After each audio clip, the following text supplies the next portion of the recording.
Con la buena práctica de desdiagnosticar, la cual es un acto asistencial, ello implica, para conseguir un diagnóstico seguro y preciso de los pacientes, revisar, ajustar y en algunos casos incluso eliminar diagnósticos, los cuales no contribuyen de una manera significativa en el bienestar del paciente, sino que a veces nos puede generar una carga innecesaria de intervenciones e incluso de tratamientos que no mejoran la calidad de vida. Por lo tanto, y en resumen, para desdiagnosticar es un concepto que lo que busca es optimizar la atención médica, favoreciendo aquellos diagnósticos más precisos y terapias que realmente contribuyen a mejorar la salud y la calidad del paciente, siempre en un marco de decisión informada y compartida.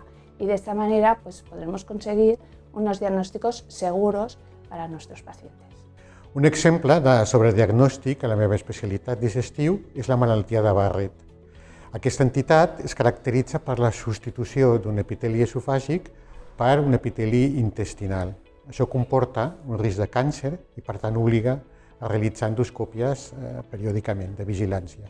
El sobrediagnòstic prové quan es diagnostica aquesta entitat en persones en les quals la substitució de l'epiteli esofàgic no és per intestinal, sinó per un epiteli gàstric normal, que no comporta risc de càncer.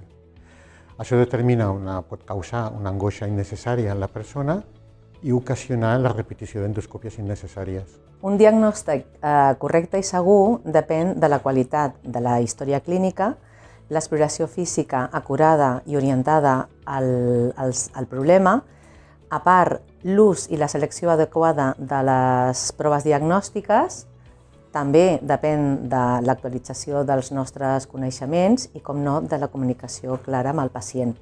Tot això ens donarà i ajudarà a contribuir a tenir una valoració correcta i eficient.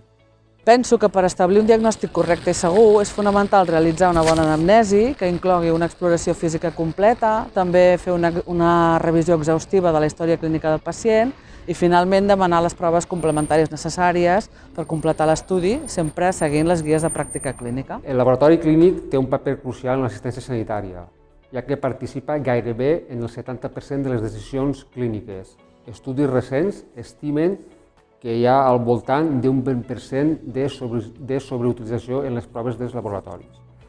A laboratoris clínics, una de les proves més sol·licitades pel diagnòstic de les síndromes d'infeccions és l'urocultiu, realitzant-se al voltant de 35.000 sol·licituds l'any 2023. La pràctica de l'urocultiu té unes indicacions clarament definides per diferents societats científiques, però no estaria indicada la seva realització pel diagnòstic en el cas de les cistitis agudes no complicades en dones no embarassades, ni pel control posttractament. El diagnòstic en aquestes situacions és eminentment clínic, recolzat, si s'escau, amb una prova ràpida tipus tira reactiva d'orina. I a més, el cultiu de control no estaria indicat en aquest context, només davant de la persistència de símptomes després de 48-72 hores o, en el cas de la recurrència d'aquests símptomes, a les 2 setmanes d'acabar el tractament. Per tant, la realització d'aquesta prova no aporta cap valor en el procés diagnòstic de la infecció urinària en aquest context. Consumeix temps, recursos i el que és més important, no aporta cap benefici per al pacient.